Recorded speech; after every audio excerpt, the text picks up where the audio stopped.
beriman beramal soleh, dua saja hasilnya, dua saja bentangnya. Kalau kita beramal soleh dengan baik, yang pertama dapat surga.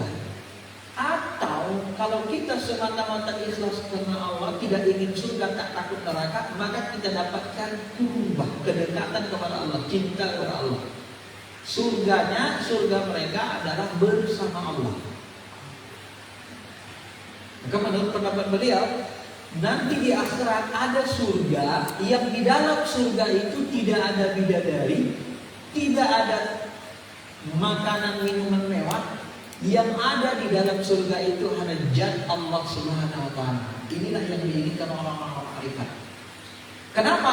Orang-orang yang makrifat kepada Allah, yang kenal sama Allah, mereka tidak lagi menginginkan sesuatu selain Allah. Hatta surga yang merupakan makhluk Allah pun tak mereka inginkan lagi. Kenapa begitu? Karena saking asiknya, nikmatnya hidup bersama Allah. Maka bagi orang tasawuf yang sempurna ilmunya ma'rifat, tidak ada surga kalau Allah tidak ada di situ.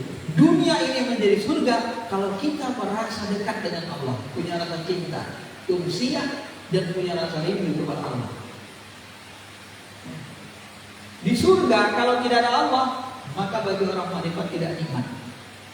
Karena dekat bersama Allah jauh lebih nikmat daripada masuk surga itu sendiri.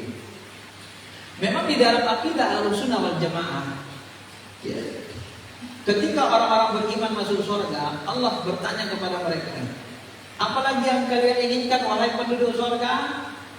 Gak ada lagi ya Tuhan, dah lengkap semuanya. Maka Allah tampakkan zatnya di hari Jumat, ditampakkan zatnya, maka seluruh penduduk surga waktu itu menatap zatnya.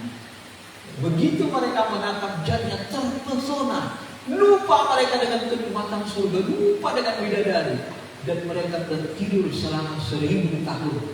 Itulah akhirat. Saking nikmatnya memandang zat Allah itu. Maka Nabi kan sering berdoa, Allahumma inni as'aluka ila lazzati nazrika wa wajhikal karim. Ya Allah, aku mohon kepadamu, berikanlah aku kelezatan memandang wajahmu yang mulia. Pak, Bu, jarang-jarang sekali Nabi berdoa menggunakan kata lezat. Coba lihat. Jarang sekali Nabi menggunakan kata lezat. Tapi ketika memandang wajah Allah, lazzat ila nazri wajhikal karim. Berikan aku kelezatan memandang wajahmu yang maha mulia ya Allah. Gak ada yang lebih lezat daripada memandang wajahnya. Dan memandang wajah Allah itu harus dengan hakikatul insan, hakikat diri. Harus dengan ruhul qudusi, ruh yang sangat suci yang pertama kali Allah ciptakan di alam bawah. Wa nafakhtu fihi min ruhi, aku tiupkan dari ruhku. Tidak pakai perantaran malaikat. Karena malaikat Jibril tidak bisa masuk ke alam laut. Maka yang paling dekat dengan Allah di dalam diri kita, ruh kudusi, bahagian dari sifat Allah. Maka kita punya sifat-sifat ketuhanan. Kita punya sifat-sifat kebinatangan di jiwa kita. Kita punya sifat-sifat malaikat di qalbu kita. Kita punya sifat-sifat ketuhanan di ruh kudus kita. Ruh itu punya sifat ketuhanan, qalbu hati itu punya sifat kemalaikatan, jiwa nafsu itu punya sifat kebinatangan. Itulah yang disebut insan kamil. Jadi kita disuruh membersihkan diri, menyempurnakan ma'rifat. Maka diturunkan kita asfala safilin, summa radadnahu asfala safilin. Pada awalnya kita diciptakan Allah ahsani taqwim, sebaik-baik bentuk. Tahukah Bapak Ibu, makhluk yang terbaik ahsani taqwim itu makhluk apa? Makhluk tanah, makhluk udara, makhluk api, makhluk air. Makhluk apa yang paling tinggi derajatnya? makhluk cahaya. Bukan makhluk tanah, bukan makhluk air, bukan makhluk api, jin. Makhluk yang paling tinggi derajatnya di sisi Allah, makhluk cahaya. Itulah Ruh Qudus. Maka cahaya itulah yang menjadi penerang, itulah yang menunjuki segalanya, itu yang menjadi ilmu pengetahuan, itulah yang paling mulia dibanding makhluk api, jin, dibanding makhluk air, jasad manusia. Ya. Kalau kita mengandalkan jasad, kita tidak bisa mulia. Dibanding makhluk tanah, jasad kita dari tanah, dari kayu. Maka iblis tidak mau sujud kepada jasad Nabi Adam yang diciptakan dari tanah, karena dia hanya melihat jasadnya. Dia tidak melihat ada nur Allah di dalamnya. Dia tidak melihat ruh yang Allah tiupkan di dalam jasad itu. Ada sifatnya, ada kekasihnya. Ya, Ruh Qudsi namanya. Masyarul muslimin, Bapak Ibu yang dirahmati Allah. Maka ketika ruh kita diturunkan, kata Syekh Abdul Qadir Jilani, ya, ketika ruh kita diturunkan ke alam lahud, dari alam lahud, alam ketuhanan diturunkan ke alam jabarut, di alam jabarut nanti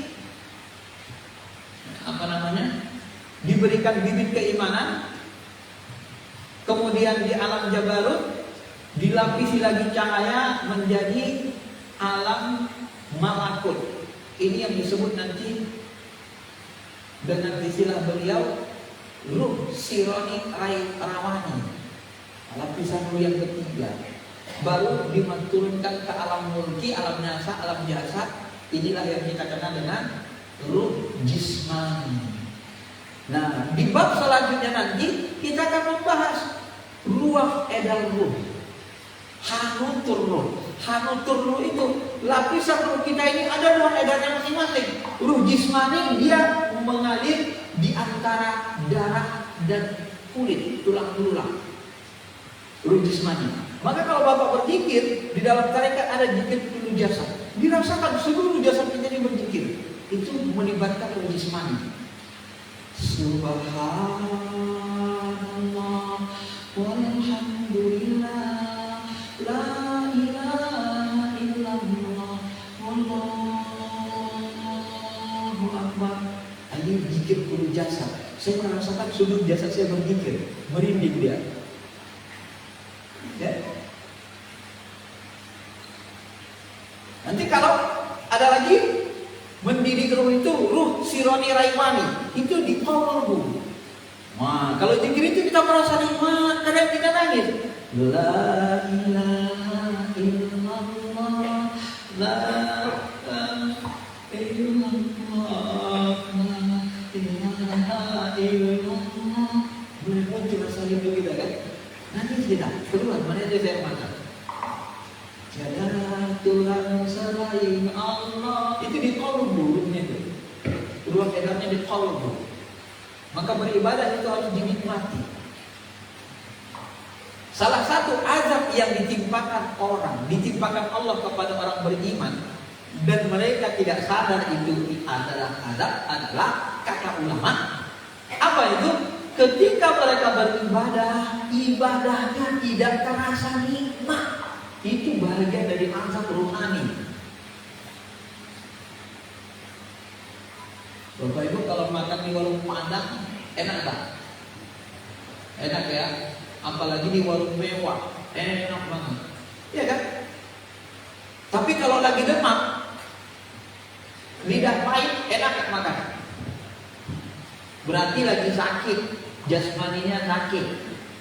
Nah, ruhani kita kalau dia ibadah, sholat, zikir gak nikmat, itu ruhaninya, qalbunya sakit. Seperti orang demam, pahit lidahnya makan nasi, makan enak. Maka orang yang tidak menikmati, tidak bisa menikmati ibadah dan zikirnya, itu adalah orang yang qalbunya sakit, qalbun maridun. Itu bagian dari azab rohani. Dan banyak orang tidak menyadarinya, Bapak Ibu.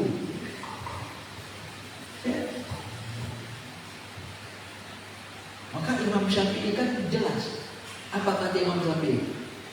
Belajarlah kalian tasawuf supaya kalian merasakan nikmatnya ibadah. Belajarlah kalian ilmu syariat fikih supaya kalian mengerti mana yang benar mana yang salah, tahu rukun-rukunnya. Nah, itu harus diingat Bapak. Belajarlah kalian tasawuf supaya kalian merasakan nikmatnya ibadah. Karena ibadah orang sufi, orang tasawuf, orang tarekat adalah anta'budullah ka'annaka tarahu. Nah, ini ingat, ini pengantar di awal dulu saya sebut. Kau menyembah Allah kan seperti anak, sungguh-sungguh hatimu melihat menyaksikan Allah. Kalau sudah melihat menyaksikan, nikmat nggak? Nikmat. Nggak ada yang lebih nikmat daripada menyaksikannya. Maka Allah itu di dalam ilmu tasawuf muhitum bi kulli syai' wallahu muhitum bi kulli syai' wallahu muhitum bil kafirin. Allah meliputi segala-galanya. Mursyid-mursyid saya mengajarkan Allah itu bisa kita tunjuk tapi pakai mata ruh, ainul basar. Itu Allah itu. Itu Allah itu. La ilaha illallah, la ilaha illallah, la ilaha illallah, la ilaha illallah. Itu Allah. Nikmat kan? Meliputi segalanya. Nikmat sekali. Tetapi tidak boleh ditunjuk pakai tangan. Kalau ditunjuk pakai tangan, Allah itu bertempat termakan beberapa waktu. Nunjuknya pakai takaruf, ainul basar. Itulah yang disebut dengan zikir musyahadah, menyaksikannya yang tidak berbentuk, tidak berupa, tidak berwarna. Disaksikan dengan yakin oleh mata hati kita. Dan itu harus dibersihkan hati kita supaya sampai ke sana, supaya kita menyaksikan nyata. Saya kasih logika supaya Bapak Ibu mudah memahaminya, lebih sederhana. Ketika Bapak Ibu lahir anaknya, anak pertama kali lahir, kita sangat senang, kita gendong anaknya, sayang benar kita, anak pertama kan sayang banget. Nah, rasa sayang itu nyata tidak? Rasa sayang yang di hati kita itu nyata tidak? Bisa nggak Bapak Ibu menyaksikan rasa sayang? Bisa nggak? Kalau Bapak Ibu pakai akal, pakai mata jahil, jawabnya tidak. Tapi kalau Bapak menyaksikannya pakai hati, pakai rasa, mata hati, mata rasa, bisa nggak disaksikan pakai rasa? Bisa kan? Bisa, kita menikmati, menyaksikan rasa nikmat itu, rasa sayang itu. Rasa sayang itu kita nikmati, kita saksikan dengan mata hati kita. Rasa cinta itu kita nikmati, kita saksikan pakai mata hati kita. Maka menyaksikan rasa cinta itu ya dengan mata hati, dengan ainul ruh, dengan hati, dengan rasa. Itulah cara bertuhan. Itulah ilmu tasawuf. Maka anta'budullah ka'annaka kau menyembah Allah, beribadah kepada Allah ka'anna, seperti benar-benar menyaksikan, melihat Allah Ta'ala. Melihat dengan apa? Dengan ruh, dengan keyakinan. Subhanallah, alhamdulillah, la ilaha illallah, wallahu akbar. Dengan ilmu. Ya. Jadi ruh kita diturunkan ke bumi, masuk ke sir, itu ruh kursi. Ruh kursi dilapisi dengan ruh sultani. Setelah dilapisi dengan cahaya tauhid, maka dia menjadi ruh sultani. Ruang edar ruh sultani di mana? Di fuad, di mata hati.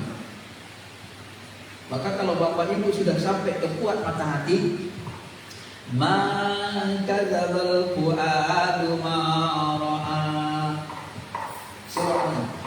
Kenapa Nabi bisa melihat Jibril? Kenapa Nabi bisa menyaksikan yang lebih gaib, menyaksikan Allah? Maka dzabal fuadu ma ra'a. Muhammad tidak mendustakan apa yang dia lihat. Yang dia lihat apa? Dia melihat dengan fuad, dengan mata hati. Dia melihat bukan dengan mata kepala. Dia menyaksikan Jibril. Bagaimana supaya kita bisa memandang Jibril? Pandang Jibril dengan ainar ruh, dengan fuad, dengan mata hati.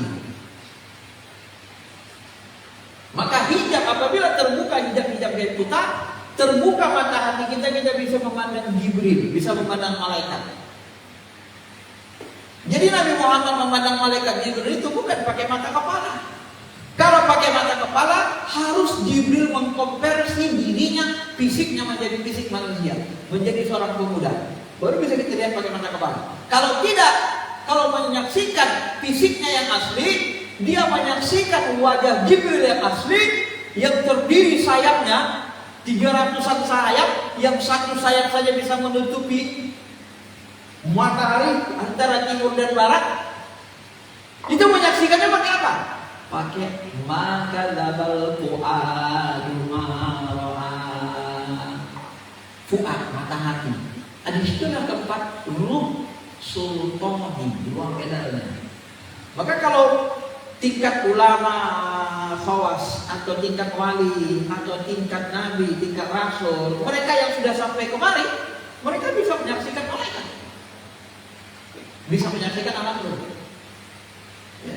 Jadi kalau ada orang bilang nggak ada yang bisa lihat jin kecuali pakai jin, kecuali jin. Jin itu nggak bisa menyaksikan ruh. Tidak semua jin bisa melihat malaikat, kecuali jin level tinggi kayak iblis. Tidak semua malaikat bisa lihat jin, jin. Tidak semua jin bisa lihat malaikat. Jin nggak bisa lihat ruh. Apa bukti jin nggak bisa lihat ruh?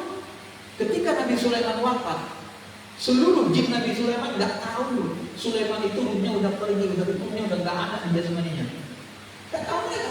Begitu Nabi Sulaiman jatuh, tongkatnya dimakan rayap, patah, jatuh jasadnya, baru jin mengatakan, Sulaiman sudah wafat.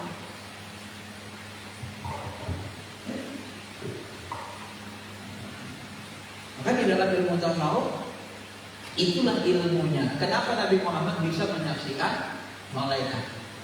Ya, karena menyaksikannya pakai Tuhan. Allah mengatakan, tidak pernah mengatakan Nabi Muhammad menyaksikan pakai mata kepala, menyaksikan wajah asli Jibril pakai mata kepala, gak ada, tapi pakai Quran.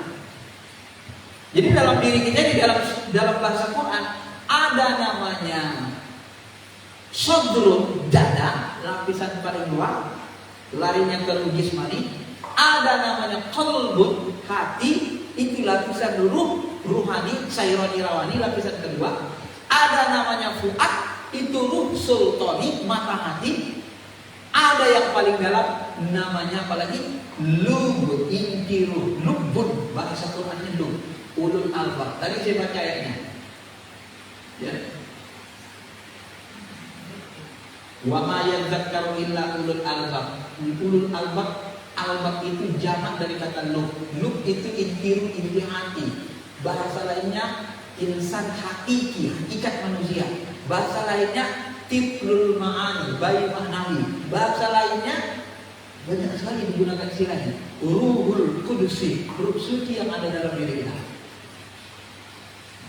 Jadi Syekh Abdul Qadir Jilani menyebutnya dengan beberapa istilah itu. Ya. Bisa dipahami Bapak Ibu? Jadi diturunkan ruh itu ke dalam alam dunia, dikasih perangkat jasa supaya apa? Supaya dibersihkan, supaya kita mendapat qurbah, kedekatan kepada Allah, melatih semakin dekat kepada Allah Subhanahu wa taala, mendidik jiwa kita semakin dekat kepada Allah Subhanahu wa taala. Kalau dalam bahasa lainnya lebih kepada untuk menyempurnakan, ya. Bapak Ibu yang dirahmati Allah Subhanahu wa taala.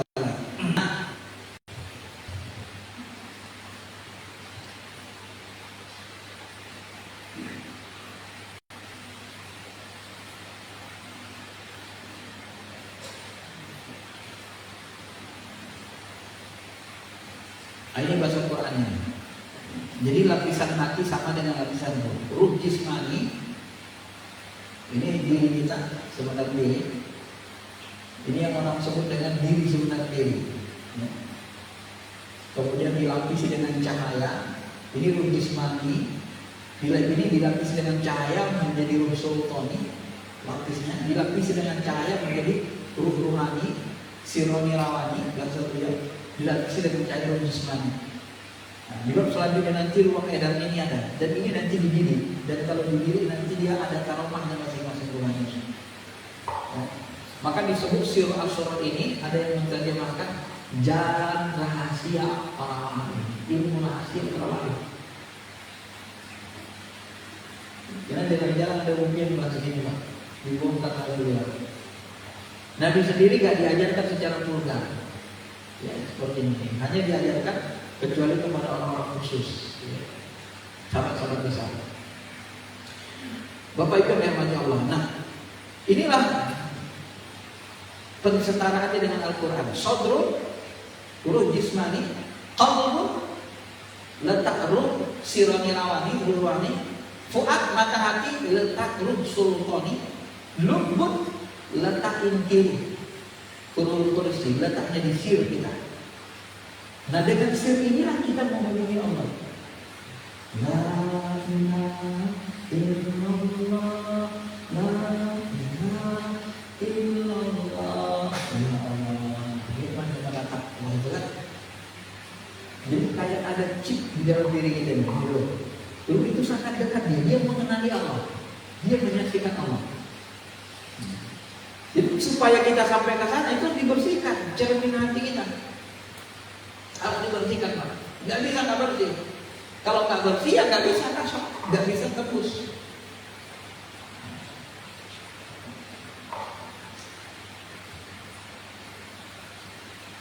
Laqad khalaqnal insana fi ahsani taqwim. Sungguh kami ciptakan manusia dalam bentuk ahsan. Nah itu dari disebut tadi.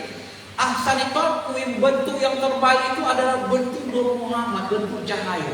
Dari seluruh makhluk di alam semesta, baik di alam nyata maupun di alam gaib, makhluk yang saling sempurna, yang paling utama paling sempurna adalah makhluk cahaya. Bukan tanah, bukan makhluk udara. Ya. Maka yang paling mulia itu cahaya Pak. Kalau nggak ada cahaya, gelap dunia ini semua. Gak bisa kita buat apa-apa. Nah diturunkan summa radana asfala safilin, kami turunkan ke tempat yang rendah. Maksudnya apa? Diturunkan ke alam mulki, ya, diturunkan ke alam nyata, ke alam bumi, alam mulki. Jadi alam rendah itu namanya alam mulki. Illal ladzina amanu, kecuali orang-orang beriman dan beramal soleh, mereka nanti bisa kembali. Maka kita diutus ke bumi ini dalam rangka untuk apa? Ya untuk membersihkan tadi, mendapatkan derajat, bisa masuk surga. Sebab kalau kita nggak hidup, dihidupkan Bapak Ibu, nggak bisa kita masuk surga, ya kan? Nggak bisa kita masuk surga di alam ruh saja. Orang yang masuk surga setelah diuji, dihidupkan di bumi, baru bisa mendapat surga. Orang yang bisa bertemu dengan Allah terus-menerus setelah mereka diuji, membersihkan diri, mendapatkan qurba, kedekatan kepada Allah Subhanahu wa taala. Maka tujuan hidup kita ini sebenarnya adalah Allah. Ilahi anta matsuri wa ridaka matlubi. Tuhanku, engkaulah maksud hidupku, ridho mulai aku cari. Maka ketika kita sholat, apa yang kita sebut? Inna sholati wa nusuki wa mahyaya wa mamati lillahi rabbil alamin. Sesungguhnya sholatku, sholati wa nusuki. Bapak sering dengar kata-kata manasik haji. Manasik ini berasal dari kata nusuk, nasaka. Saya menerjemahkan nusuk nasaka itu aktivitas atau gerakan hidup, aktivitas manasik haji, aktivitas amalan gerakan haji. Jadi aktivitas hidup kita ini untuk Allah. Kita kerja untuk Allah. Kenapa? Karena kita diperintahkan, diwajibkan mencari nafkah. Maka pahalanya setara dengan pahala jihad. Kita dulu itikaf menuntut ilmu. Untuk apa? Untuk mengenali Allah, membersihkan diri. Itu perintah Allah. Setara dengan 1000 rakaat sholat sunnah. Ya. Wa nusuki wa mahyaya, hidupku, wa mamati, matiku lillahi rabbil alamin. Itu Allah. Itulah hakikat hidup sebenarnya. Hakikat hamba. Masyaallah muslimin Bapak Ibu yang dirahmati Allah. Maka belajar ilmu makrifat atau ilmu tarekat ini akan mengantarkan kita kepada Allah, dan mempelajarinya harus benar-benar bersih. Enggak ada riya, enggak ada sum'ah. Harus benar-benar ikhlas, baru nanti kita bisa memperoleh ilmu ini. Kita bisa nanti mendapat derajat atau surga. Derajat itu beliau sebut dengan surga. Surga di alam syariat, alam mulki, itu jannah ma'wah. Surga di alam malakut, ya, itu jannatul naim. Surga di alam jabarut itu firdaus. Maka syarat untuk mendapatkan firdaus apa itu? Surah Al-Mu'min ayat 1 sampai 11. Ulaika humul firdaus hum fiha khalidun. Mereka lah penduduk surga firdaus, mereka kekal di dalamnya. Syaratnya apa? Qad aflahal mu'minun alladzina hum fi shalatihim khashi'un. Orang-orang yang kalau mereka salatnya khusyuk. Kalau nggak khusyuk jangan berharap terus. Ini syarat pertama, syarat paling utama. Ya ukurlah diri kita, khusyuk nggak sholatnya? Hah? Sholatnya selalu khusyuk nggak? Kalau belum, nggak bisa masuk firdaus Pak. Ya, paling nanti jannatul ma'wa, ya, atau jannatul naim. Kalau di level dia level syariat jannatul ma'wa, level tarikat jannatul naim, gitu ya. Level makrifatnya nanti jannatul firdaus.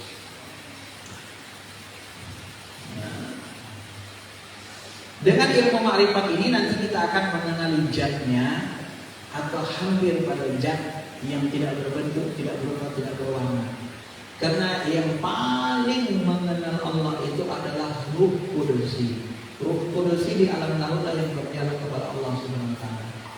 Maka kita minta pertolongan dengan ibadah melaksanakan perintah-perintah Allah, minta pertolongan supaya kita bisa mengenali Ruh Qudusi kita.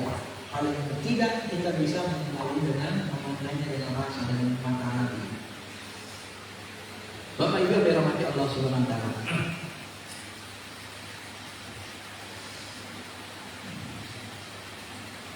Kalau kita buat ide manusia itu kira-kira begitu. Inti ruh kita paling dalam, ruh rohani. Kalau salah satu mursyid saya menyebut istilahnya, beliau menyebut istilahnya dengan nurani, ya. Nurani itu adalah inti ruh. Orang tua kita sering menyebut istilah hati nurani. Nurani itu dia terdiri dari cahaya tidak diri. Qalbu meruahkan inti diri kita semua. Nah, inti ruh itu disebut dengan istilah Ruh Qudusi, insan hakiki, timbul ma'ani, inti ruh. Sama itu Pak sebutannya. Saya sudah mendalaminya.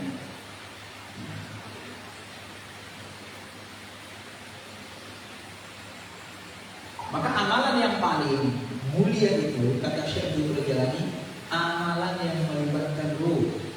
Maka nanti kita akan ketemu hadis misalnya, ya, tafakkaru, berpikir. Tafakkur itu khairun min. Ada yang mengatakan berpikir tafakkur itu lebih baik dari 1000 tahun ibadah. Ada hadis lagi menyebut tafakkur itu lebih baik dari 70 tahun ibadah. Ada yang menyebut lebih baik dari 1 tahun ibadah. Nah, beliau menguraikan tafakkur untuk ibadah-ibadah guru lebih utama daripada 1 tahun ibadah. Tafakkur untuk ibadah-ibadah fardu lebih baik dari 70 tahun ibadah.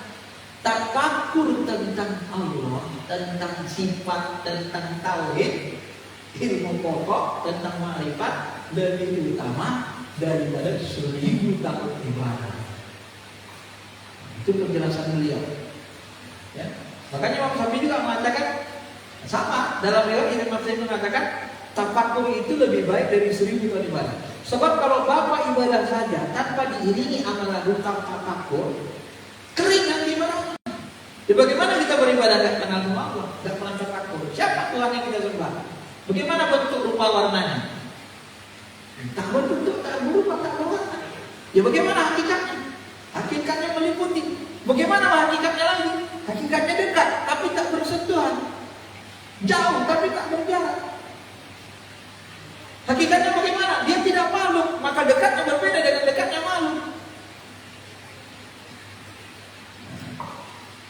Lihat Allah Subhanahu wa taala. Bapak Ibu dirahmati Allah Subhanahu wa taala. Nah, kalau kita bisa nanti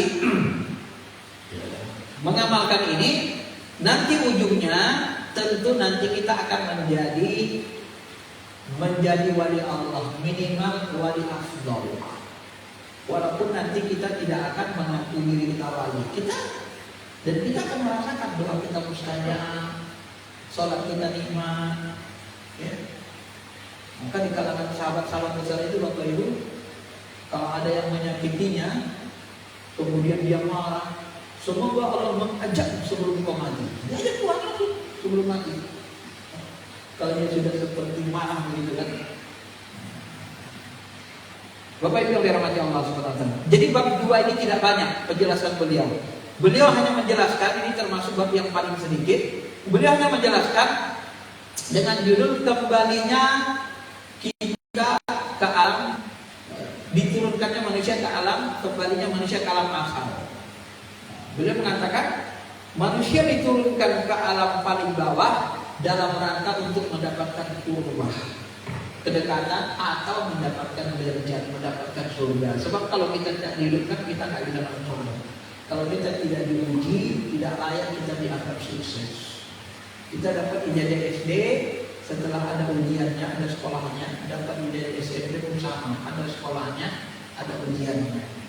Maka itu kita diturunkan dalam rangka untuk diuji. Maka benarlah firman Allah, Alladzi khalaqal mauta wal hayata liyabluwakum ayyukum ahsanu amala. Dialah yang menciptakan hidup dan mati untuk menguji kamu siapa yang paling baik amal perbuatannya. Siapa yang kembali mendapat qurbah, kembali kepada zat Allah, bersama Allah, dekat dengan Allah. Siapa yang masuk surga? Antara dua saja itu. Jadi bagaimana Ustaz? Apa bedanya orang qurbah dengan orang masuk surga? Kalau orang yang masuk surga nggak bisa setiap saat berjumpa dengan Allah. Ada waktu hari Jumat di dalam kitab Al-Qayyim disebut dikasih. Tapi orang yang sudah mencari manfaat dalam surga, mereka bersama. Kalau boleh saya umpamakan, kata manusia saya kira-kira gini. Seperti perumpamaan seorang rektor ya, dengan ajudannya, dengan dosen atau pejabat di lingkungan kampus. Nah, dekan itu tidak bisa setiap hari ketemu dengan rektor. Harus ada panggilan atau ada kepentingan. Tapi ajudan rektor, walaupun dia tidak rektor, tapi ajudan itu sangat ditakuti. Tiap hari ketemu rektor, dekat, itu sering tunduk kepada ajudan. Ajudan itu hampir seperti rektor, Pak. Itu orang makrifat perumpamannya. Ya. Dia tidak punya jabatan, tapi dia sangat dekat dengan rektor. Dan dia bisa bertemu rektor setiap saat. Kapan dia mau ketemu? Itu ajudan. Tapi kalau dekat, harus ada panggilan. Harus ada kebutuhan, saya jumpa rektor. Ngarep ajudan dulu. Paham Bapak? Itu perumpamaan dunianya, ya, dengan perumpamaan asalnya. Begitu mursyid kita menjelaskan. Mudah-mudahan bisa dipahami, ya, dan mudah-mudahan bisa semakin membuka pemahaman kita dekat kepada Allah Subhanahu wa taala. Oke, sampai di sini penjelasannya. Ada yang mau tanya silakan.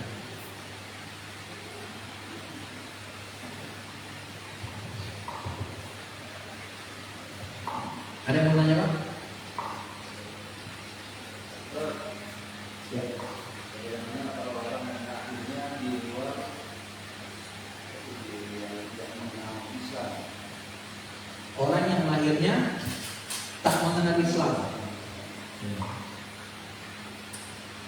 Secara syariat, orang yang terlahir tidak mengenal Islam, maka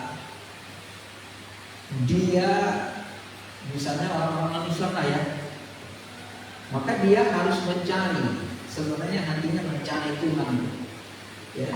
Maka dia harus dengar, seperti ceramah kan sekarang sudah tersebar. Sebenarnya dia sudah ditunjuki. Apakah dia tidak mau mengikuti petunjuk Islam? Nanti dia diminta atau jawab. Kalau di alam ruh ada ulama mursyid yang berpendapat, ketika Allah menciptakan ruh tadi, alastu birabbikum qalu bala syahidna. Ruh-ruh yang menatap Allah itu, yang dekat sama Allah, itu langsung menatap Allah. Itulah yang menjadi para nabi, para wali, para beriman. Tapi ada ruh yang cuek dia. Alastu birabbikum antara ya dan ya. Nah, ada ruh yang diam, itulah orang kafir itu. Jadi ketika ditunjukkan dia kafir. Ada yang berpendapat begitu. Tapi sebenarnya semua ruh itu sudah bersaksi. Hanya saja kedekatannya kepada Allah berbeda-beda. Ruh orang kafir itu ruh yang tidak menatap wajah Allah.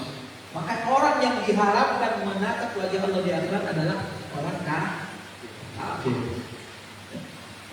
Harap menatap wajah Allah, karena dia tidak percaya sama Allah. Tapi kalau orang beriman masih dikasih. Kalau orang murtad setiap saat bisa menatap. Ada lagi? Ya silakan. Dan mau menjelaskan ada hadis yang menyebutkan bahwa anak terlahir dalam keadaan suka. Iya. Kecuali orang tuanya yang biasa asal jatuh sudah mati. Dan pertanyaannya, mengapa hadis itu memberikan padanannya dengan kata suci anak lahir Islam menyatakan bahwa anak terlahir itu dalam komunitas Islam.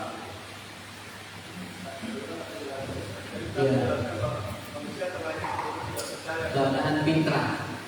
Di dalam ilmu syariat, anak terlahir dalam keadaan fitrah. Fitrah dimaksud di situ adalah suci.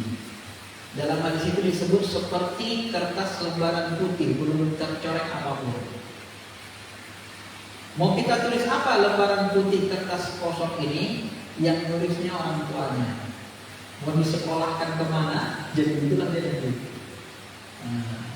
Orang tuanya mengarahkannya. Maka tanggung jawab orang tua kita ini berat Pak. Dari kita yang menoreh tulisan di hati anak kita. La yughayyiru ma biqaumin hatta yughayyiru ma bi anfusihim. Dan kita lah yang merubahnya menjadi baik itu dengan ikhtiar tadi yang diberikan Allah Subhanahu wa taala. Ini makna syariat. Maka ilmu tasawuf hakikatnya kita diciptakan Allah dalam keadaan fitrah. Fitrah itu adalah keimanan. Dalam keadaan kita mengakui Tuhan sudah disyahadatkan tadi dalam itu. Itulah disebut fitrah. Fitrah itu, makanya disebut fitrah manusia itu adalah mengakui adanya Tuhan. Apakah Fir'aun itu tidak mengakui adanya Allah? Tidak. Sebenarnya dia mengakui adanya Allah, adanya Tuhan, tetapi dia paksakan. Akalnya ditundukkan, dikendalikan hawa nafsunya, egonya, kecintaan hatinya kepada jabatan dunia terlalu tinggi sehingga menutupi hati nuraninya, menutupi bisikan Roh Kudusinya. Dia tidak bisa mendengarnya, atau dia dengar tapi dia mencuekinya. Ana rabbukumul a'la, saya adalah Tuhan kamu yang maha tinggi. Gitu. Apa kata Musa? Rabbul alamin. Tuhan kita adalah Tuhan yang menciptakan alam semesta. Mana Tuhan Musa? Tuhan yang menciptakan alam semesta. Perhatikan alam semesta ini. Dialah yang menciptakan segalanya. Gila nih Musa. Ya, Tuhanlah yang menghidupkan dan mematikan, kata Nabi Musa. Kalau cuma itu aku bisa menghidup matikan. Sini. Dipanggilnya dua orang tentaranya. Sini. Maju ke depan. Coba perhatikan rakyatku. Ini Fir'aun, Tuhan kalian yang menghidup dan mematikan. Yang satu ini tebasnya lehernya, putus kepalanya. Saya matikan. Matikan. Yang satu saya hidupkan. Kau pergi sana. Sampai begitu Pak Fir'aun mendokterin masyarakatnya. Mereka tuh kayak Captain Dajjal kan. Tapi ketika dia tenggelam di laut merah, apa dia bilang? Keluar kan fitrahnya, keluar pengakuan ruh robbaninya, nuraninya. Amantu bi Rabbi Musa wa Harun. Aku beriman kepada Tuhan Musa dan Harun. Udah telat. Kok nggak dari dulu? Udah mau mati. Asal Tuhan menyelamatkan diri sendiri aja nggak bisa. Dari laut. Mau jadi Tuhan. Itulah aslinya manusia. Itulah fitrah tadi. Pengakuan terhadap adanya Tuhan. Maka seluruh orang ateis ini sebenarnya mereka tidak ada di dunia Islam. Tetapi mereka digelapkan oleh orang Muslim. Gak mau mengikuti kata Tuhan. Ya. Itu maknanya Pak. Mana syariat dan mana hakikatnya. Ada lagi? Ya. Waalaikumsalam.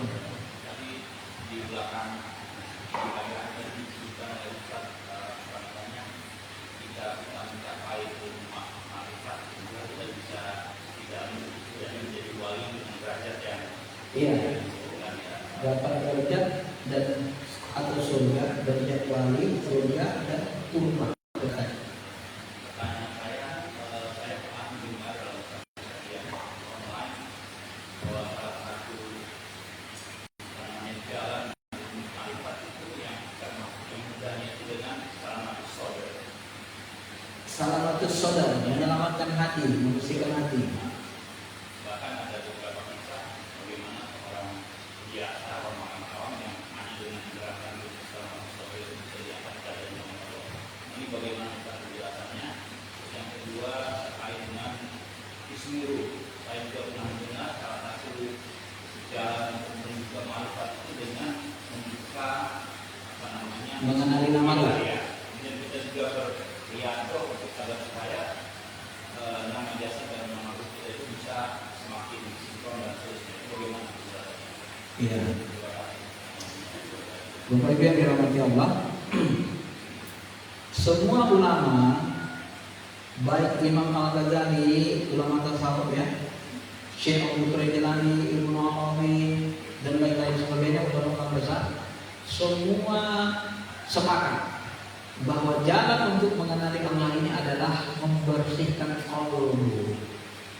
Ya. Salamatus sodar, bahasa lainnya mensterilkan sodor, dada, qalbu.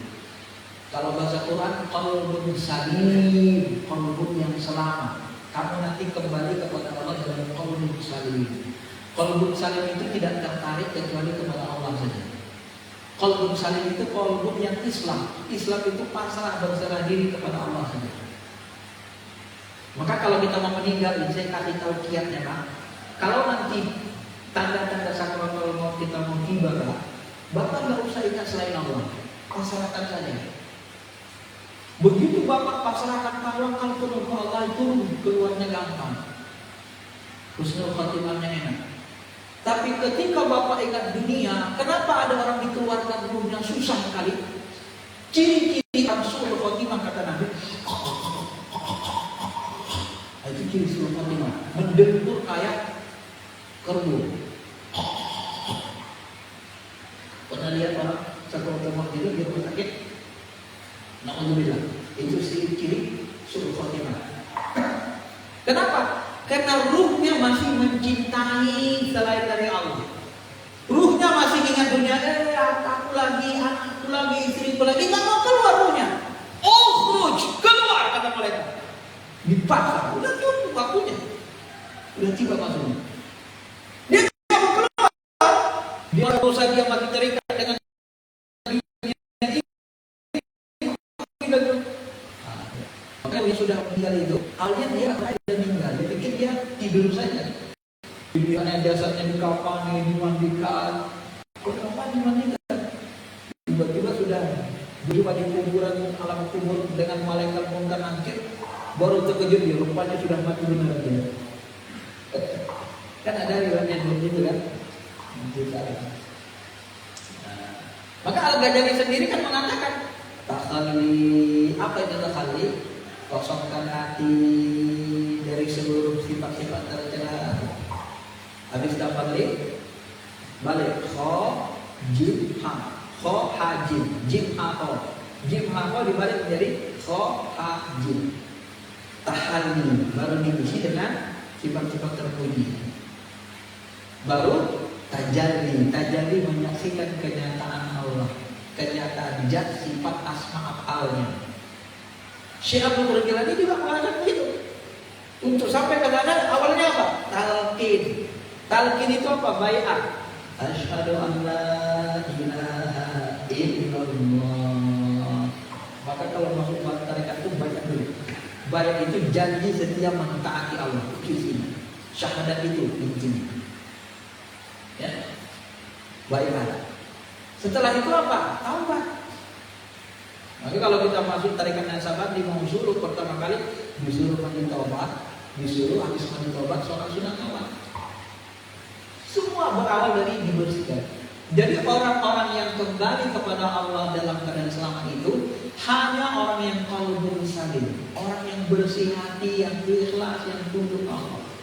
Bapak mau presiden, mau wakil presiden, mau menteri, mau bapak DPR, nggak ada urusan. Kalau hatinya nggak bersih, nggak tunduk kepada Allah, neraka. Mereka nggak peduli. Mereka mau main bentak-bentak aja. Ya, nggak kenal siapa kita. Mau jenderal bintang 5, bintang 10 nggak kenal ya. Dihajarnya aja habis. Ya. Tapi kalau kita bersih, walaupun kita pemulung sampah, walaupun tugas kita orang-orang hina dalam pandangan dunia, tapi orangnya ikhlas, bersih hati. Coba lihat Uwais Al-Qarni. Sampai ada riwayat mengatakan Uwais Al-Qarni itu seperti dianggap orang gila lagi kan, sama anak-anak di balik.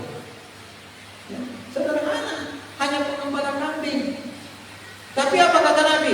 Hai Umar, hai Ali, kalau kau mau ketemu nanti dengan Uwais Al-Qarni di Yaman, ciri orangnya begini, minta kalian doa supaya diampuni Allah dosa kalian. Bapak Ibu bisa bayangkan sekelas Umar bin Khattab, Ali bin Abi Thalib, kurang hebat apa orang ini? Khalifah ini disuruh minta doa dengan orang biasa yang hatinya suci bersih. Ini hadis sahih Muslim. Maka makrifat ini gak mengenal apa? Gak mengenal jago baca kitab kuning, hafal banyak hadis, hafal Quran. Gak mesti. Makrifat itu tergantung kebeningan, kebersihan, keikhlasan hati, kesucian qalbu, kesucian ruh. Maka ada nanti orang biasa dia, tapi qalbunya bersih. Dia sakit dia gak pernah sakit hati karena dia memandang Allah saja. Nanti Allah yang marah kalau kita yang gini dia. Apa-apa kita pun ikhlas saja, gak pernah marah. Ada juga tidak ada.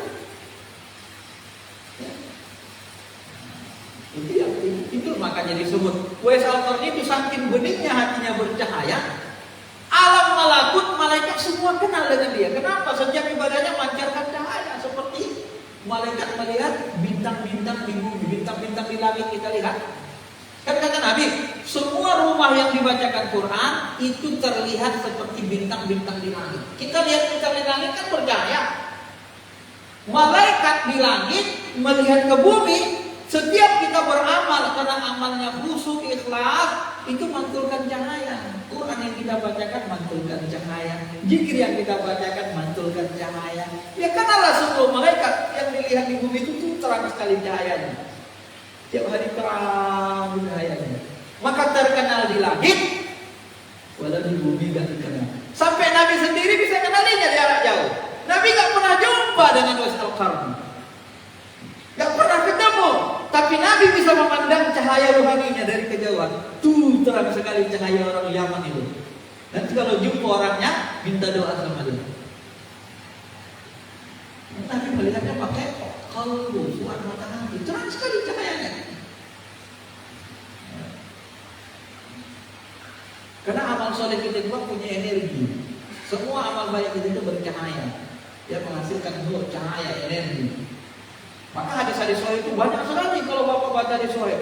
nanti ketika kita meninggal dunia datang seorang sosok bentuk cahaya malaikat seperti malaikat cantik rupanya. Kamu siapa? Aku adalah amal soleh yang kamu kerjakan selama dunia. Jadi seluruh amal soleh kita itu membentuk makhluk menjadi sebuah makhluk cahaya. Maka amal soleh kita itu disebut juga dengan istilah malaikat. Jangan-jangan malaikat itu hasil dari amal soleh manusia. Karena malaikat itu berasal dari kata malaka, milikun, milik kita. Jadi amal soleh itu milik kita itu menjadi seperti malaikat nantinya. Berbentuk dia. Ya, di alam ruh. Dan itulah yang menemani kita nanti di alam kubur. Kalau amal kita busuk, berbentuk juga dia. Bentuk dan bau hitam, muntah kita, gak kuat kita nanti. Itulah yang bisa kita di alam ruh. Itulah yang menemani kita. Mau diusir gak bisa. Ya. Dekat terus. Ya Bapak bisa bayangkan. Kita kalau dekat aja di paret busuk, baunya minta ampun, tahan gak? Tidak kuat kita lah. Apalagi ditemani orang yang seperti itu. Ya, di alam ruh, di alam kubur, di alam barzah, ya tak kuat. Itulah salah satu siksaan kubur. Benci, amal soleh kita itu memuntah kita nih. Ya. Terus memuntah, mencuri. Dan dialah menemani kita. Alhamdulillah, mudah-mudahan Allah melepaskan kita dari ini. Jadi begitu Pak ya. Semua berawal dari qalbun salim, keikhlasan, ketakwaan. Innallaha la yanzuru ila suwarikum wala ila ajsamikum, walakin yanzuru ila qulubikum wa a'malikum. Jadi qulubnya dulu yang dipilih oleh itu qulub, kebenaran hati, baru amal-amal yang dimunculkan, amal soleh yang dari hati yang disalurkan. Wa ma umiru illa liya'budu mukhlisina lahu. Tidak kami perintahkan kalian kecuali beribadah dengan ikhlas. Ya. Oke. Yang kedua tentang nama ruh. Ini agak beda pendapat sedikit ya. Ustaz Ar-Raji dengan salah satu mursyid beliau, alhamdulillah saya juga mengambil mursyidnya, sudah ketemu, sudah belajar beberapa kali. Dan sudah dikasih nama ruh saya oleh guru ya, namanya Abanti. Ya, salah satu ciri menurut beliau ciri wali tingkat tinggi itu dia bisa kenal dengan nama ruh kita ya. Nah ini saya menjelaskan ini hanya perbedaan pendapat buruk di kalangan ulama tasawuf. Mursyid saya satu lagi mengatakan nama ruh kita itu tidak ada. Nama roh kita itu ya hamba, abdul. Ya.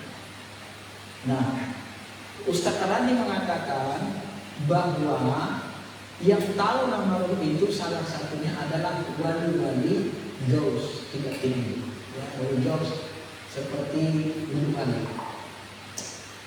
Tetapi ternyata teman saya tarikat menemukan orang biasa. Ada salah satu orang biasa yang dia juga tahu nama roh. Berarti boleh jadi tidak mesti gaus ya. Nah, ini namanya perbedaan buruk. Kalau saya menjalankannya perbedaan buruk Pak. Jadi kalau benar ini berarti tidak mesti gaus yang tahu nama roh. Nah ulama-ulama mursyid tarikat ini diberikan ilmu yang berbeda-beda antara satu sama lainnya. Kalau saya boleh mengumpamakan, ulama mursyid tarikat ini ibarat dokter spesialis, satu spesialis jantung, satu spesialis mata, satu spesialis THT. Jadi kalau Bapak datang dengan spesialis jantung, cerita jantung dalam sekali ilmunya, kagum kita. Datang spesialis mata, dia jelaskan tentang mata, dalam sekali ilmunya tentang mata, kagum kita. Jadi mursyid ini masing-masing punya kelebihan yang mengagumkan. Saya berjumpa dengan banyak mursyid, saya menemukan semua itu. Jadi kalau yang ini begini luar biasa, yang ini luar biasanya di sini, ini luar biasanya di sini. Masing-masing ada kelebihannya.